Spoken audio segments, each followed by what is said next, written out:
마태복음 11장 28절에서 30절까지 다 같이 한 음성으로 읽도록 하겠습니다. 수고하고 무거운 짐진 자들아 다 내게로 오라. 내가 너희를 쉬게 하리라. 나는 마음이 온유하고 겸손하니 나의 멍에를 메고 내게 배우라. 그리하면 너희 마음이 쉼을 얻으리니 이는 내 멍에는 쉽고 내 지면 가벼움이라 하시니라. 아멘. 잠시 한번 더 기도하겠습니다. 주님 말씀하십시오. 저희들이 듣겠습니다. 저희들에게 청종하는 귀를 주셔서 주님의 말씀을 하나도 놓치지 않게 하시고 그 생명의 말씀 저희들이 받아 누리며 이 말씀으로 말미암아 우리 안에 시작하신 하나님의 선하고 좋으신 일들이 제한되어지지 아니하고 막히지 아니하고 그렇게 열려지게 하시기를 간절하게 구합니다. 이 시간 말씀을 전하는 자나 듣는 자가 한 가지로 주님의 진리에 사로잡히게 하여 주십시오. 감사를 드리며 예수님 이름으로 기도합니다. 아멘.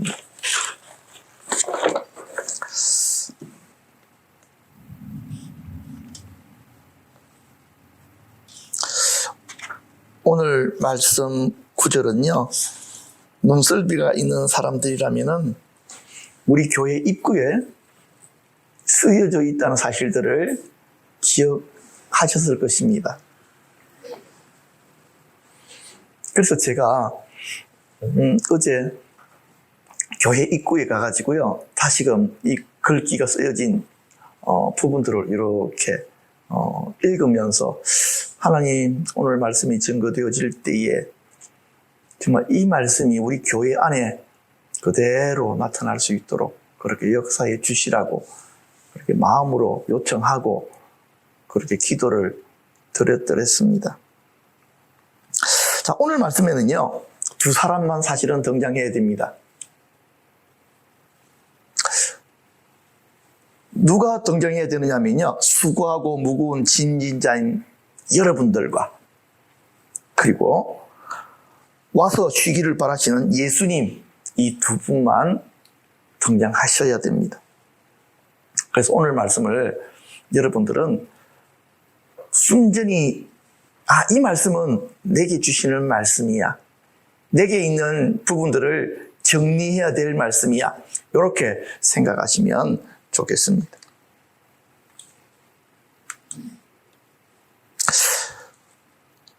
수고하고 무거운 짐진 자들아 다 내게로 오라. 내가 너희를 쉬게 하리라. 자, 그런데 여러분, 여기서 지금 주님께서 말씀하고 계시는 사람들은 어떤 부류의 사람들이라고 여러분들은 생각이 되십니까? 저도 처음에는요, 수고하고 무거운 짐진 자들아 다 내게로 오라 이렇게 하셨을 때에 이 사람들은 가난한 사람들, 병든 사람들, 그리고 슬픈 자들일 것이다, 그렇게 생각을 했었습니다. 물론 그 의미가 다 거기에 포함이 되어져 있습니다. 그래서 아마 그 시대에는, 예수님의 시대에는 노예들이나 종들이나, 그렇죠, 그리고 여자들이나 이런 사람들을 향한 말씀일 것이다 생각을 했었습니다. 그런데요, 그렇다고 해서 부자들이나 사회 지도층 인사들은 그러면 아무런 문제 없이 편안하게 잘 살고 있을까요? 아닙니다. 이거 그림을 한번 보십시오. 메슬로우의 5단계 욕구 이론, 제가 심리학 강의하려고 하는 것은 아니고요. 인간에게 있어서 가장 기본적인 욕구가 생리적인 욕구래요. 먹고 마시고, 그쵸, 배설하고 하는 이 욕구가 가장 인간에 있어서 기본적인 욕구입니다. 이 욕구가 어느 정도 정리가 되어지면 그 다음 욕구로 올라간답니다. 먹고 사는 문제가 해결이 되어지면요, 그 다음에는 좀 안전해지고 싶은 그런 욕구가 생긴대요, 사람들에게는. 좀 그런 것 같죠, 그렇죠? 그런 경향성이 있습니다. 그런데 좀 더 안전해지고 이제 좀 내가 돈도 모으고 살만한 집이 생겼다 이렇게 생각되어지면요, 애정받고 사랑받고 공감받고 싶은 욕구가 생긴다는 것입니다. 그리고 이 애정과 공감의 욕구가 어느 걸 채워지고 나면 다른 사람들에게 존경받고 싶은 욕구가 또 이렇게 생긴대요. 그리고 제일 마지막으로는요, 자아실현의 욕구가 정말 남아있더라는 것입니다. 자, 근데 제가 무슨 말씀을 하려면 이런 거예요. 가난한 사람들은 밑에 생리적 욕구와 안전의 욕구의 문제를 가지고 있습니다. 먹고 살만한 사람들은요, 애정과 공감의 욕구, 존경의 욕구, 이런 문제들을 가지고 있어요. 그러니까 사람들마다, 수준들마다 어떻다고요? 다 느끼는 어려움들이 다르다. 당신은 먹고 살만하니까 아무 문제 없으니까 편안하지, 이렇게 이야기하면 그 사람들은 이렇게 이야기합니다. 네가 몰라서 그래. 나도 다 뭐가 있다고요? 힘든 부분이 있고 어려운 문제들이 있어. 그래요, 안 그래요? 그렇습니다. 문제 없는 사람이 없습니다. 그런데 왜 모든 사람들이 자기 인생들이 무겁다고 생각되어질까? 그것은요, 죄의 짐 때문에 그렇습니다. 죄의 짐이 우리 삶을 무겁게 합니다. 인생을 쉽다고 여긴 사람들은 거의 없습니다. 다 나름 어려움이 있고 힘들다고 생각을 합니다. 로마서 3장 23절에도요. 모든 사람이 죄를 범하였으며 하나님의 영광에 이르지 못하더니, 우리는 병 때문에, 가난 때문에, 사람들 때문에 힘들다고 이야기하지만 그건 드러난 문제일 뿐이고요. 더 깊이 살펴보면 무슨 문제라고요? 죄의 문제입니다. 요거를 우리들이 정확하게 인식을 해야 됩니다. 죄의 영향권 안에 있는 우리 모두는요, 모든 게 다 짐이고 무겁고 힘들어. 학생들은 공부하는 게 짐이고 힘들어. 직장인이면요, 직장 생활 자체가 짐이고 힘들어요. 어떤 사람이 그럽니다. 정말 이 직장 생활 지긋지긋해. 빨리 내려놓고 싶어. 은퇴한 분들 이야기 들어보면요, 일할 때가 그래서 좋아. 그쵸? 왜? 아무 할 일 없이 아침에 일어나니까 하루 종일이 무거운 거야. 노는 것도 하루 이틀이지. 뒷산에 올라가서 산책하는 것도 하루 이틀이지. 옛날 친구들 만나가지고 이야기하는 것도 하루 이틀이지. 일 없으니까 죽을 것 같다는 거예요. 그래서 여러분들 중에 혹시나 이거 내가 하고 있는 일 힘들어. 빨리 이거 때리치고 그냥 좀 쉬었으면 좋겠어. 쉬는 게 더 힘들어요.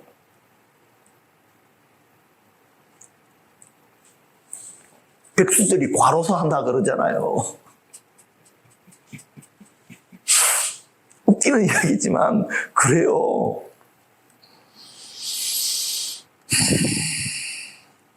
왜 그럴까요? 왜 그럴까?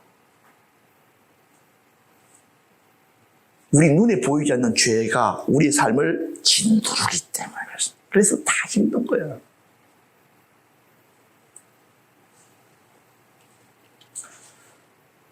그리고요, 어떤 영역에 있어서는요, 자범죄 같은 경우에는, 그러니까 이런 거예요. 원죄는 삶 전반을 짓누르는데 내가 저지른 어떤 자범죄 같은 경우에는 어떤 일이 벌어지느냐니까 그 영역을 아주 강하게 눌러버려요.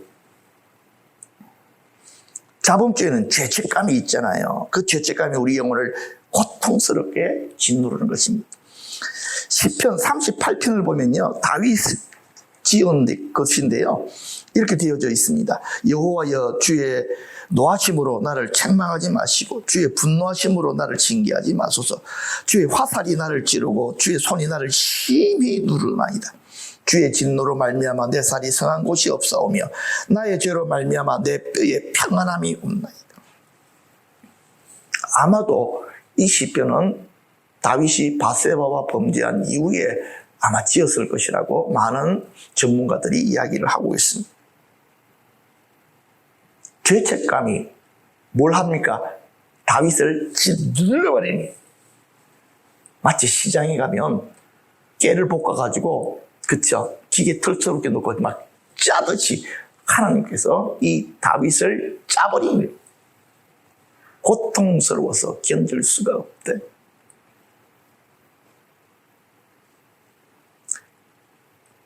가끔 가다가 어떤 사람들은 이렇게 얘기합니다. 어떤 사람이 범죄를 저질렀는데 완전 범죄를 저질렀어. 잡히지 않았어. 그놈은 정말 머리도 좋고 재수도 좋아. 어떻게 범죄를 저지르고도 잡히지 않았을까? 근데 여러분, 범죄를 저지른 사람이 행복할까요? 어떨 것 같습니까?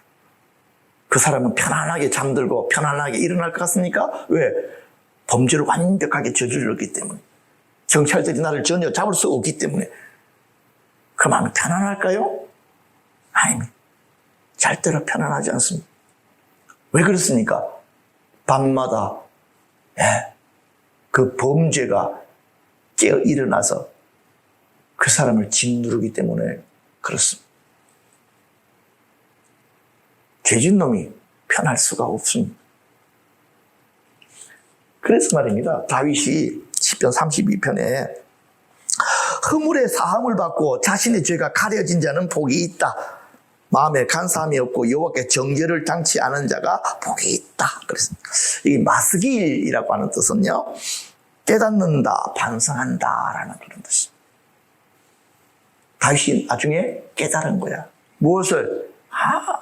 죄 짓고 사는 것이 너무너무 고통스럽고 힘들어 못 견딘다. 이 죄 용서함을 받는 것이 오히려 뭐라고요? 편안한 것이다. 범죄를 저지르는 사람들은요, 오히려 경찰이 빨리 와서 자기를 잡아주기를 바라는 마음도 한편 숨어 있습니다. 왜? 너무 그것이 고통스럽거든.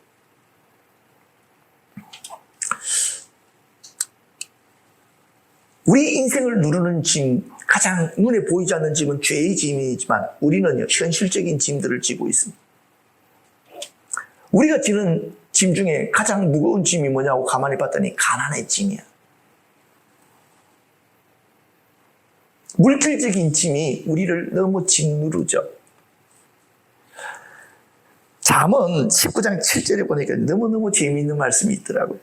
가난한 자는 그의 형제들에게도 미움을 받거든 하물며 친구야 그를 멀리하지 아니하겠느냐. 따라가며 말하려 할지라도 그들이 없어졌으리라.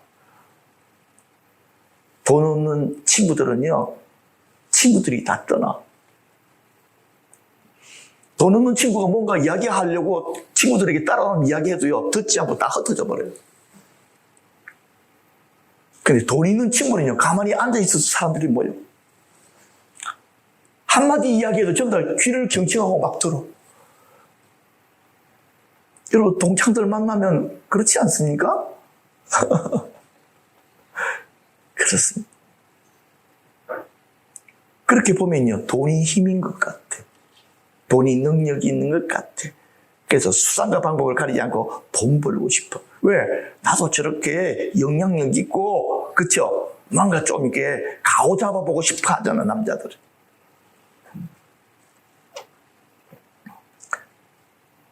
가난함이 짐입니다. 가난한 집 아이들의 얼굴을 보면요, 다 거느리져 있어요. 그래서 가난함에서 벗어나고 싶어 합니다. 놀라운 일들은요, 가난한 사람들은요, 마음 자체가 가난해. 그렇기 때문에 어떤 기회를 잘 잡지 못하느냐니까 부자가 되는 기회를 잘 잡지 못한다는 거예요. 왜? 뭐가 가난하기 때문에? 생각이 가난하고 마음이 가난하다.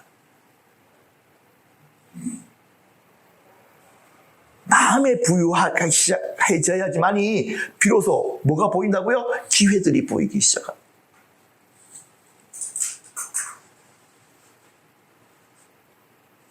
오늘 말씀 안에서 여러분들의 마음 안에 있는 가난함들이 쫓겨나기를 주님의 이름으로 축복합니다. 여러분 안에 있는 인색함들이 잘라져 나가기를 주님의 이름으로 축복합니다. 하나님께서는 우리들에게 많은 기회들을 주세요. 그런데 그것이 기회인 줄 잘 모르는 거예요. 이 기회를 아는 두 가지 방법이 있더라고요. 첫 번째는 기도하는 거예요. 하나님 내게 이런 기회를 주십시오라고 계속적으로 기도해 온 사람들은요, 그 기회가 오면 기가 막히게 알게 되어져 있습니다. 왜? 내가 기도해왔던 일들이니까. 내가 간절히 바라고 소망했던 바로 그것이 나타나면요, 알잖아. 몸이 벌써 영이 반응하잖아. 그렇지? 아, 지금 기회가 오는 중이다는 걸 알게 돼, 기도하는 사람. 두 번째는요, 마음의 태도입니다. 부자들이 가지고 있는 생각의 패턴이 있더라고요. 생각하는 게 달라.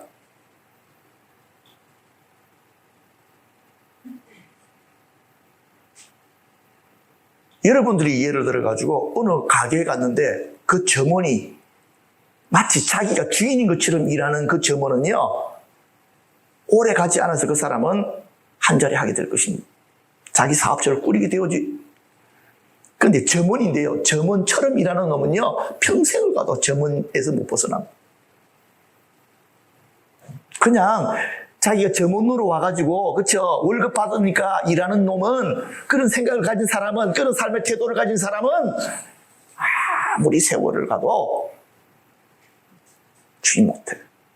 평생 점원하고 돌아다니다가 나이 먹고 죽게 돼 있어요.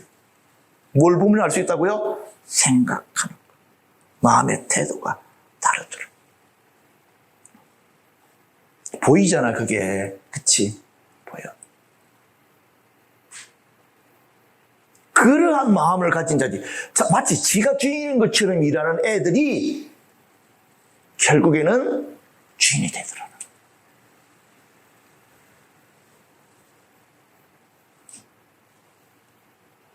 여러분이 성공하고 싶으면요, 생각부터 바꿔야 돼요. 그런데 가난한 자의 성공은 어떤 성공이냐면 로또를 생각하는 거예요. 아, 로또 하면 안 터지나. 그러니까 하나님께서 아무리 기회를 주셔도 안 보이는 거예요, 이게. 기도도 안 하지, 마음의 태도도 제대로 안 돼 있지.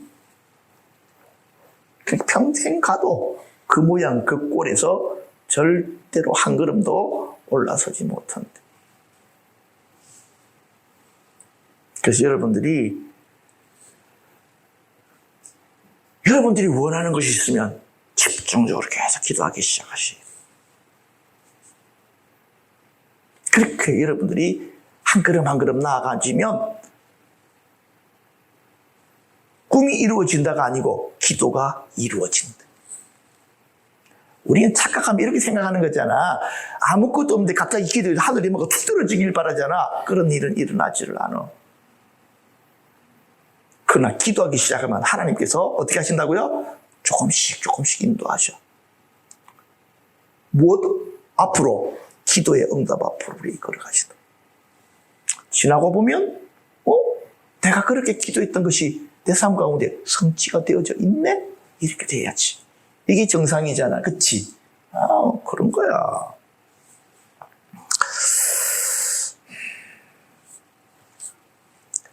특히 가난의 짐, 특히 돈의 짐 가운데서는요, 뭐가 또 있느냐니까 빚의 짐이 너무 무거운 것 같아. 빚져본 사람들은 빚의 짐이 얼마나 무거운지 아시죠? 막 가슴을 막 짓눌러. 매달 이자 내는 날이 왜 그리 빨리 다가와? 특히 고리대금 업자들에게 돈을 빌린 사람들 같은 경우에는요, 걔들은 흡혈귀에게 붙들린 거나 마찬가지야. 얼마 전에 보니까요, 고등학생들에게 돈을 빌려주고 연 2000%가 넘는 높은 이자를 챙긴 놈들이 경찰에 붙들렸어. 돈이 급하다고 하니까 돈을 빌려준 거야. 뭐 예를 들어서 많이 빌려준 것도 아니야. 20만 원, 뭐 80만 원 이 정도야. 근데 얘들이 얼마의 이자를 요구했느냐니까 한 주간에 40% 이자를 내게 만드는 거예요. 이게 무슨 뜻이냐면요, 돈 100만 원을 빌렸으면요, 다음 주 될 때까지 40만 원을 갚으라는 거예요.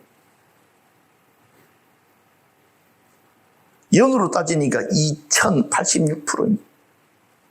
그렇게 해가지고 돈을 500만 원을 빌려줬는데 얼마를 받았냐니까 2,100만 원을 받았어. 근데 그것뿐만이 아니야. 아직 갚을 돈이 남았다고 하면서 협박해가지고 차용증을 쓰게 하고 다른 대출업체에다가 돈을 대출받도록 해가지고 1,700만 원을 추가로 갈취한 거예요. 이런 식으로 돈을 빼앗긴 그 피해자는 마음이 어땠을 것 같아요? 매일매일 죽을 것 같았을 것입니다. 근데 저는 이런 사람들을 향해가지고 법정에서 이렇게 판결하는 거 보면요. 우리나라 법이 너무나도 물러.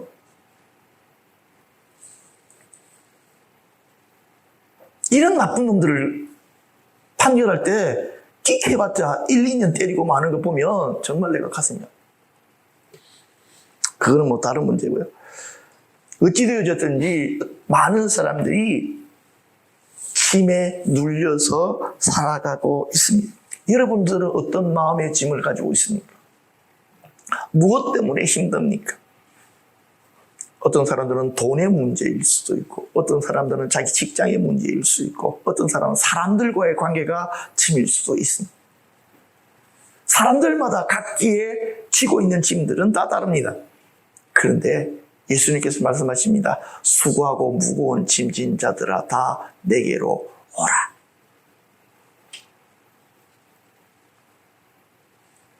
이 이야기를 듣는 순간 저 이야기는 나를 부르시는 부르심이다.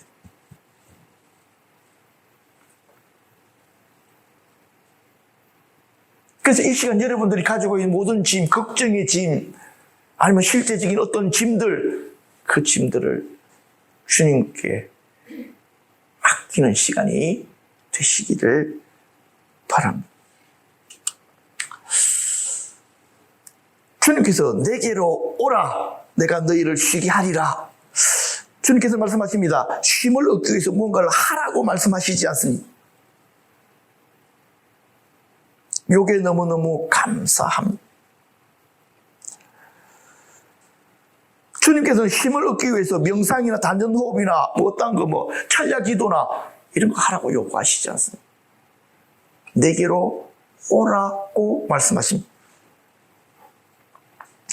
존 번연의 자서전 죄인의 괴수에게 넘치는 은혜라는 책이 있습니다. 이 존 번연이요, 태생적으로 보니까 회의적이고 또 불안과 의심 증후군을 가진 사람이었더라는 것입니다. 재미있는 거는요, 예수 믿기 전에는 이 정세가 잘 드러나지가 않았어요. 그냥 인간적으로 좀 저질의 삶을 살았을 뿐입니다. 존 번연이 예수 믿기 전에 뭐라 그래야 되나, 너무 심한 욕을 많이 해가지고 사람들로 하여금 욕장이라는 말을 들었을 만큼 입이 거칠고 험한 사람이었어요.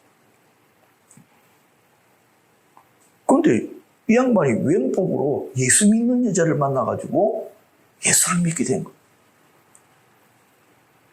그때부터 이 사람 내부에 숨겨져 있었던 정세들이 드러나는 거예요. 어떤 정세가 드러나니까 나 같은 인간이 어떻게 구원받을 수 있을까? 그리고 그의 자서전에 보면 마귀 새끼가 계속 나타나가지고 고발하고 고소하는 거예요. 너 이런 일도 저질러고 저런 일도 저질렀는데 네가 구원받는다면 말이 안 되지. 또 거기다가 이 존 번연의 마음에 뭐라 그럴까, 계속되는 걱정과 번민이 막 쏟아져 들어오는 거예요.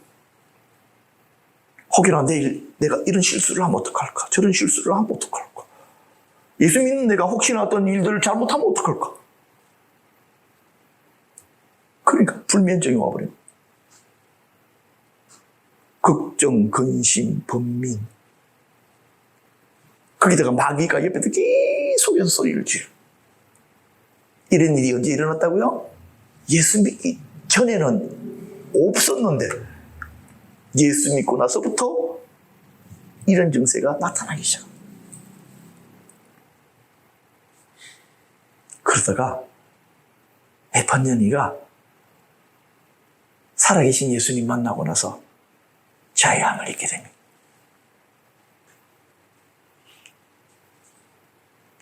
그가 너무너무 좋아서 그 예수를 증거하기 시작해가지고 뛰어난 설교자로 부르심을 받기 시작합니다.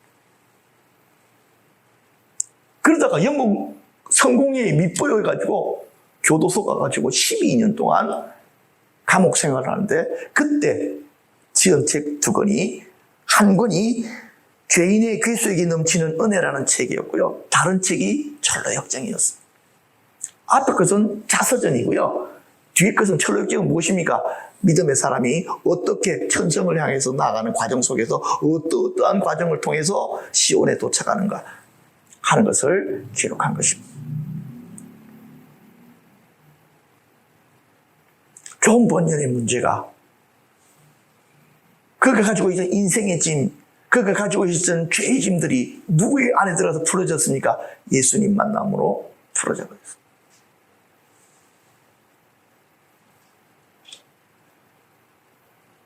예수님을 만난다는 거, 여러분들의 기도 제목 가운데 이것들이 늘 있어지기를 바랍니다. 그 어떤 분이 이렇게 얘기합니다. 아니, 어떻게 예수님 만납니까? 여러분, 우리가 어떻게 예수님 만납니까? 성지순례 가면 됩니까? 아니, 도대체 우리가 예수님 어떻게 만나죠? 성경이 보니까 성령님이 너희에게 임하시면, 그 성령님이 우리의 영이 누구를 만나게 하신다고요? 예수 그리스도를 만나게 하신다. 오케이? 예스. 어떻게 힘을 얻게 하실까? 예수님께서 그러셨잖아요. 내게로 오라. 내가 너희들을 쉬게 할 것이다. 그리고 나서 그 방법들을 설명하고 계십니다. 첫 번째가 나는 마음이 온유하고 겸손하니, 예수님이 어떠신 분이신지를 여러분들이 먼저 빨리 이해하시길 바랍니다. 저희 집안은요, 예수 알기 전에 악한 영들을 많이 알았어요. 어둠의 영들은요, 사악하고 교만하더라고요. 예를 들어서 무당이 있는데 그 무당이 몸주의 말을 안 들으면 어떻게 할 것 같아요? 그 지독한 영들이 자기 말을 안 듣는다고 무당들에게 병을 줘버립니다. 아니면요, 사고가 나가지고 엄청난 일들을 당하게 만들어버립니다. 그렇기 때문에 이 무당들이 뭘 못합니까? 반역을 일으키지를 못합니다. 자기 힘으로 빠져나올 수도 없을 뿐더러 그럴 만한 여지를 주지를 않습니다. 그리고 이 잡신들이 마치 자기들이 무언가 되는 것처럼 사람들에게 경배를 받으려고 합니다. 그래서 그 신이 보니까 교만하고 싸가지가 없는 놈이 되놓으니까 그 신을 섬기는 무당들도 싸가지가 없어, 이것들이. 왜냐하니까 제가 어릴 때 보니까 이 무당들이 자기 옆에 찾아온 사람이 나이가 많든지 적든지 상관없이 다 반말을 안 해? 여러분, 존댓말 하는 무당 보셨습니까? 만약 그런 무당들이 있다면 교양 있는 무당입니다. 그러나 대부분은 싸가지가 없습니다. 야, 뭐하러 왔어? 그지? 또 그렇게 하는 데는요, 다 지들 나름대로 영업 노하우 때문에 그래요. 왜? 자기들이 무언가 있는 것처럼 보이려고 그러면은 딱 포지션을 찾아온 사람보다 높게 해가지고 뭔가 권위가 있는 것처럼 해야 사람들이 딱 굴복되기 때문에 그런 어떤 심리적인 그런 것들도 있지만, 원래 잡신들이 싸가지가 없는 것들이. 근데 예수님은요, 겸손하세요.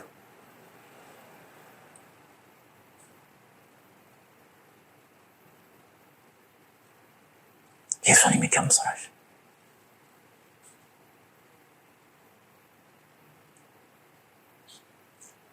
심지어는 예수님 살아계신가요? 예수님 내게 해준 게 뭐 있다고 그러세요? 막 그렇게 베라벨 이상한 짓거리를 다 해도 주님께서는 참고 계세요. 겸손한. 많은 사람들이 예수님이 음성 첫 번째 들을 때 뭐라고 듣는 줄 아십니까? 내가 너를 사랑한다.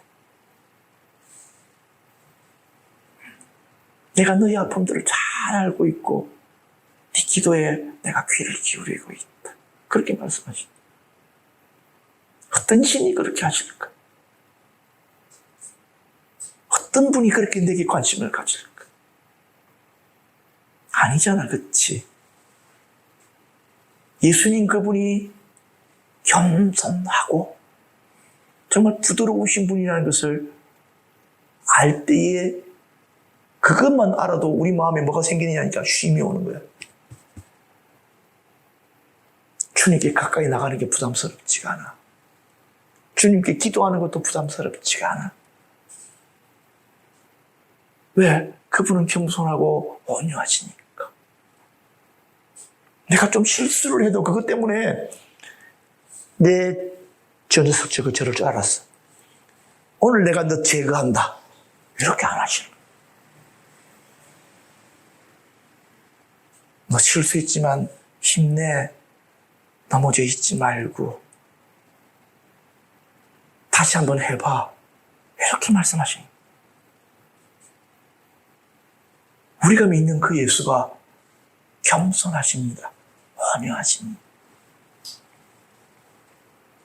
그래서 그분만 생각해도 우리 마음이 편안함이 오는 거예요.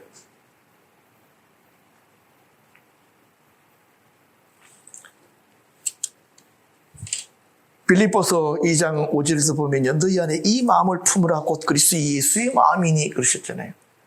근데 이 마음이 어떤 마음이냐니까 하나님이시지만 자기 본체를 낮추어서 십자가에 자기 자신을 못 박기까지 그렇게 겸손하신 분이시다. 이렇게 말씀하십니다. 그리고 자기를 향해서 죽이러 온 사람들에게 마저도 그들을 용서하시는 온유하신 분이시다.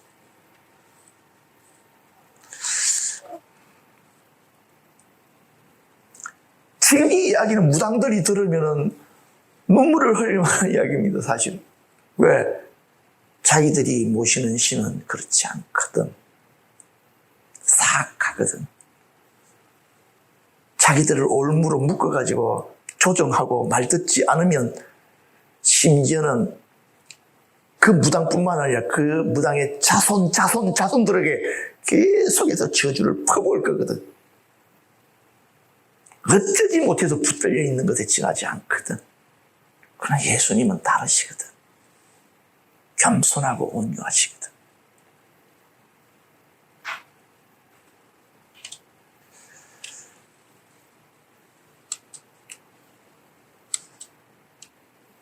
주님께서는 또한 이렇게 말씀하십니다.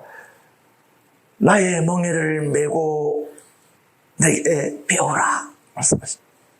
여기서 말씀하신 예수님의 멍에. 여러분, 짐승들에게 멍에를 이렇게 매주잖아요. 왜 맵니까? 요거 질 잡으려고 매는 거야. 그냥 말로서 야 소야 오늘 나랑 같이 밥 좀 매자. 그러면 속아 따라와서 합니까? 안 하지. 말로 해서 안 되니까 어떻게 합니까? 딱 멍에를 매가지고 딱 끌잖아요. 절체매는 멍에 매는 것조차도 싫어가지고 몸부림치잖아요. 그러나 멍에를 가지고 계속 훈련시켜버리니 그러면 결국에는 어떻게 합니까? 순종을 배우게 되고 그 다음에야 비로소 밭을 갈게 되는 거죠. 주님께서는 우리에게 멍에를 씌우고 싶어 하세요. 왜? 우리는 우리의 마음대로 기분대로 살고 싶잖아. 우리 생각대로 살고 싶잖아. 내 인생은 내 거요. 막 그러고 싶잖아. 내 마음대로 세상에 달려가서 내 마음껏 살아보고 싶어. 막 그러잖아. 그런데 주님께서 말씀하십니다. 너 그 마음 태도로는 하나님의 밭을 갈 수가 없어. 그 마음으로는 하나님께 쓰임받을 수가 없어. 네 마음이 뭐가 된다? 복종함, 순종함, 겸손함을 배워야 돼. 그래서 가끔 가다가 내가 생각하지도 않았던 어려움들과 환난들이 오면요, 하나님께서 나 질 잡으려고 시키시는 거예요. 하나님 왜 내게 이런 어려움을 주십니까? 왜 이런 시험을 주십니까? 이런 환난을 주십니까? 그럴 때마다 하나님께서 이렇게 말씀하십니다. 그걸 통해서 아직 네가 힘이 남아있구나. 아직 네가 고집이 살아있구나. 네 인생에 내가 소금을 팍팍 칠 것이다. 침을 꽉꽉 뺄 것이다. 그래서 주님, 나는 죽은 자와 같사오니 주님이 가라시면 가고 서라면 서겠습니다. 막 요 정도 되어지면 이제 좀 빠졌구나 힘이. 그런 거예요. 지금 제가 여러분들의 얼굴과 눈을 보니까 힘들이 남아있는 것 같아요. 아주. 하나님께서 여러분들을 위해서 준비하신 소금의 양이 좀 많으실 것 같아요. 요것들 소금을, 인생의 소금을 팍 한번 뿌려버려야 되겠구나. 그래서 빨리 여러분 스스로가 주님 앞에 무릎을 꿇고 여러분 안에 있는 인간적인 힘들을 내려놓으시기를 바랍니다. 그것이 하나님의 훈련소로 끌려 들어가지 않는 가장 좋은 방식입니다.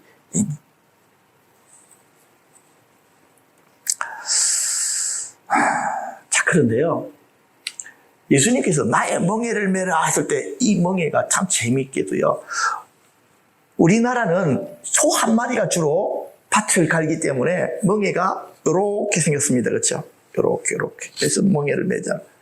근데 이스라엘 유대 땅은 소 2마리에다가 멍에를 맵니다. 한 마리는 큰 소요, 한 마리는 작은 소예요. 왜냐하니까 작은 소 일 훈련 시키려고 그렇게 멍에를 맵니다. 나의 멍에를 매라는 말은 이런 뜻이에요. 야, 지금 내가 멍에를 메고 있는데 너 내 옆에 와서 서. 그렇죠? 그리고 너와 내가 같이 어떻게 된다고요? 예, 밭을 갈아야 돼. 이 뜻입니다. 재미있는 거는요, 일은 누가 다 합니까? 큰 소가 다 하고. 작은 소는 하는 일이 무엇입니까? 따라다니는 거예요. 주님께서 우리를 초대하시는 거예요. 지금 내가 하나님의 나라의 밭을 갈고 있는데 네가 내 옆에 와서 나의 멍에를 메고 함께 갈아보지 않을래? 근데 놀라운 것은요, 어떤 일이 벌어지니까 우리가 주님의 멍에를 메는 순간 내 짐 전체가 주님께로 다 올라가 버립니다.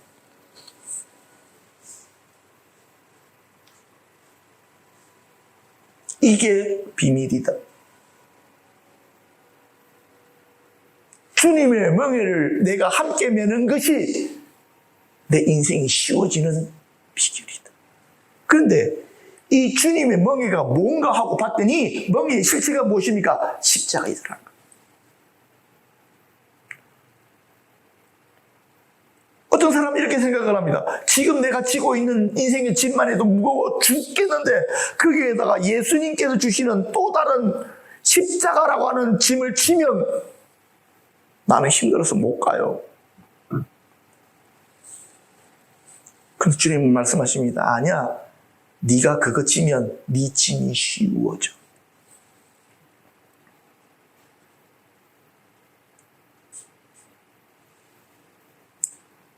지금 제가 여러분들에게 전하는 말씀을 여러분들이 잘 이해하시고 마음속으로 받으셔야 됩니다.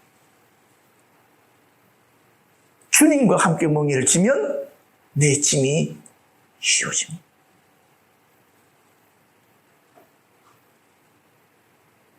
주님과 함께하기 시작하면 삶이 쉬워집니다.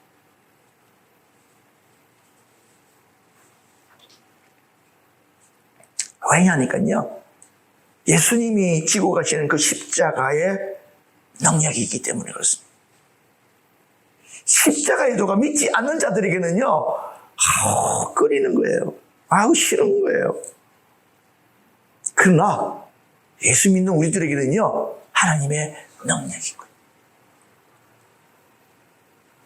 내가 예수님을 위해서 어려움을 감당하려고 내가 마음을 가졌더니 뭐라? 내 인생이 쉬워지기 시작하네? 내가 주님과 함께 주님의 사역에 내 삶을 드리기를 내가 작정을 하고 그렇게 마음을 드리니 나는 하나도 변한 게 없는 것 같은데 내가 뭐라도 다 할 수 있을 것 같은 느낌이 들기 시작합니다. 십자가가 능력이거든.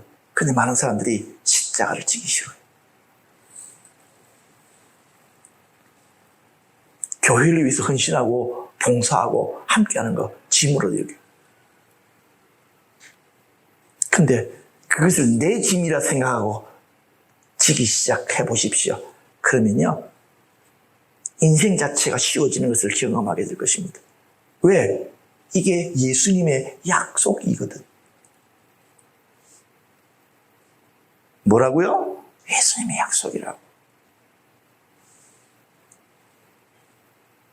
나는 겸손하고 온유하기 때문에, 예수님은 겸손하고 온유하시기 때문에 우리들에게 일부러 과한 것을 뭔가를 올려주시기를 거절하죠.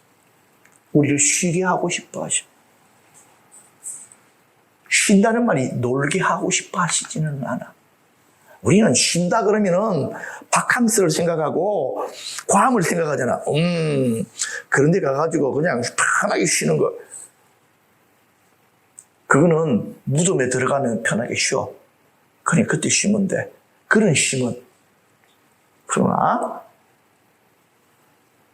주님께서 우리들에게 주시는 쉼은 뭐냐니까, 내 눈에 보이지 않는 영적인 짐을 들어주시고, 내 마음의 뜸을 들어주시고, 또 내 삶에 있는 여러 가지 실제적인 짐들도 주님께서 들어가시기 시작해.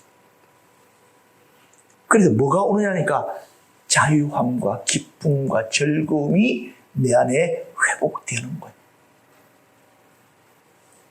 요게 진짜 쉼이야. 진짜 즐거움이야. 이게 예수님만 우리 안에 행하실 수 있는 것들이 있잖아. 그렇게 안 느껴지세요, 여러분? 맞다니까. 예수님께서 말씀하십니다. 네가 쉼을 얻고 싶지? 그러면 내게 와. 내 멍에를 네가 져. 그리고 나와 함께 가기 시작하면 니를 억누르고 있던 짐이 어떤 짐이든지 사라져. 왜? 내가 질 거니까.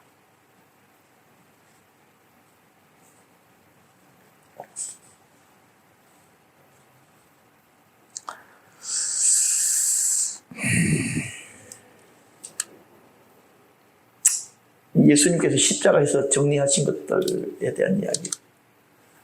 내게 배우라라고 하신 말씀. 예수님께서 제자들을 자기에게 불러 모으시고 첫 번째 하신 일이 뭐냐니까, 자기랑 함께 있게 하시기 위해서. 예수님께 배우는 것은요, 예수님이 막 뭔가를 설명하시기 때문에 받아 적고 해서 배우는 것이 아니고요, 그냥 보고 배우는 거예요. 예수님이 하시는 대로 따라하는 것, 그것이 제자들의 삶인 거거든. 그래서 우리가 살아가면서 우리가 예수님의 제자라면 어떤 일들을 만나면 무엇부터 해야 됩니까? 예수님, 내가 이 일들을 어떻게 해야 될까요? 라고 묻고 그것을 따라 행하는 것. 그렇죠? 그렇게.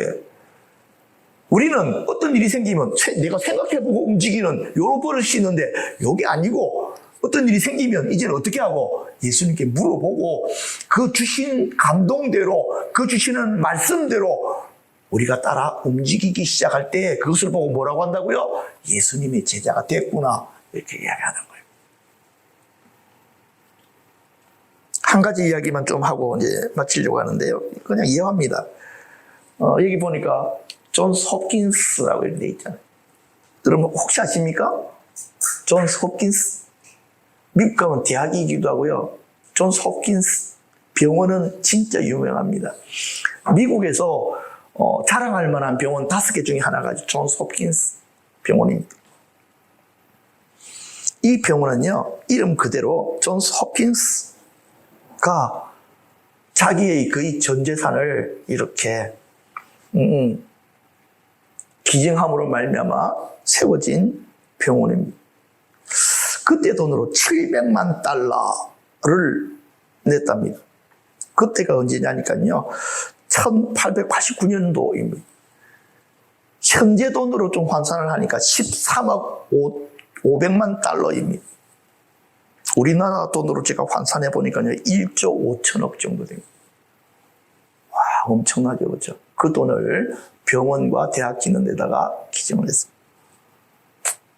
그런데 이 아버님도 대단합니다. 그 아버지가 독실한 퀘이크 교도였습니다. 그러니까 경건주의. 그래서 그들은 말씀대로 살아야 된다라고 하는 아주 특별한 경건주의 사상으로 자랐고 그 아들들을 그렇게 가르쳤습니다. 그런데 그 아버지가 어느 정도의 사람이었느냐니까 하나님의 말씀에 보니까 노예 제도가 있었던 시대인데 자기 노예들을 갖다가 하나님의 성경 말씀 기준으로 해가지고 맞지 않다 그래가지고 노예들을 다 자유롭게 풀어줬던 사람이 바로 그 가정이었습니다. 링컨이 노예 해방 운동을 일으키기 이전에 벌써 그 일들을 실천을 하셨던 분들입니다. 그리고 그 가족들은 자기들이 직접 나가서 밭에서 일해가지고 그렇게 했는데 특히 이 존스 홉킨스 같은 경우에는요, 물류업과 철도 사업에 투자를 하고 뛰어들어가지고 엄청난 돈을 벌게 됩니다. 그런데 이 존스 홉킨스가 한 해 미국에 전염병이 와가지고 많은 가난한 사람들이 병원에도 가지 못하고 죽어나가는 것을 보고 자기 재산을 그렇게 투자해가지고, 투자가 아니고 기부해가지고 병원과 대학을 세웠습니다. 그 생각 자체가 너무 깨끗한 대학인데요. 이 병원 안에 위로의 그리스도의 상이라고 하는 동상이 있습니다. 그래서 존스 홉킨스 병원에 가면 누구든지 다 이렇게 참석하는데 이 병원에 가면 이 상이 있는데요. 이 예수님의 발을 붙들고 기도하면 병 낫는다라는 이야기가 돌아가지고 사람들이 줄지어서 서서 붙들고 기도하는 곳이 바로 이 위로의 그리스도의 상이라고 합니다. 그런데요, 이 밑에 뭐라고 적혀 있냐니까 오늘 제가 여러분들에게 증거합니다. 수고하고 무거운 짐진 자들아 다 내게로 오라. 내가 너희를 쉬게 할 것이다. 그러니까 존스 홉킨스 병원이 바로 이 마음으로 준비되어진 것입니다.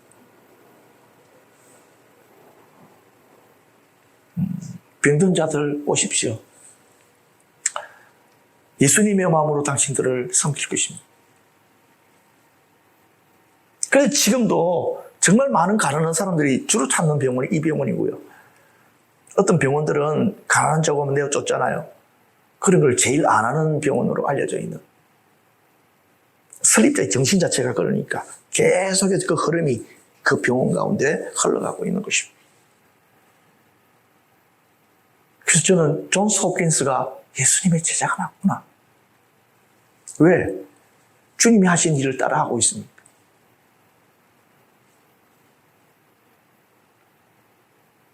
말씀을 맺겠습니다. 저는 여러분들이 마음을 누르고 있는 짐이 어떤 짐이든지 어떻게 처리해야 될지를 여러분들이 오늘 발견하시고 처리되었기를 바랍니다. 주님께서 우리의 것들 허물과 죄들을 담당하셨습니다. 십자가에서. 십자가에서 고난을 받으심으로 말미암아 너희가 나음을 입었다, 치유를 받았다라고 말씀하신 것처럼 십자가의 주님의 공로로 말미암아 예수 믿는 자들에게 치유의 능력과 은혜가 풀어지고 있었습니다. 질병의 짐이 정리를 당했습니다.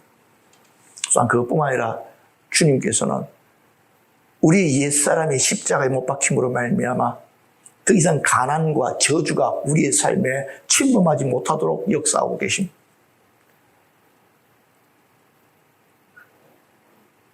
불평이 아니라 여러분들이 주님 안에서 여러분들이 정말 얻고 싶은 그것들을 기도의 제목으로 삼고 기도로 계속해서 행해 나가시고 나는 못하지만 주님께서 너희 일을 하실 수 있다라고 여러분들의 마음의 태도를 바꾸어 가시기를 바랍니다. 여러분 안에 예수의 마음을 품으시기를 바랍니다.